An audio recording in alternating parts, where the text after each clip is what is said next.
আমাদের ছেলেদের জীবনে বিয়ের আগে সব ঠিকঠাকই থাকে, বিয়ের পর যত ঝামেলা লেগে যায়। আপনারা দেখেছেন রামায়ণ গল্পে ঠিক তেমনই রামের বিবাহর পরই যত রকম গণ্ডগোল লেগে গেল। রাম বিয়ে হলো, বিয়ের পরই সঙ্গে সঙ্গে সীতাকে নিয়ে চলে গেল বনবাসে 12 বছর। সেই বনবাসে যাওয়ার পর হয়ে গেল লঙ্কা কাণ্ড।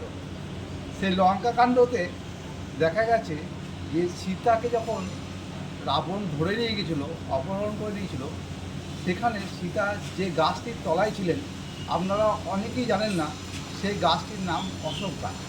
অশোক গাছ আপনাদের সামনে আজকে আমি দেখাচ্ছি, যে গাছটির নিচে সীতা ছিলেন জঙ্গলের মধ্যে, সেই গাছটি দেখুন।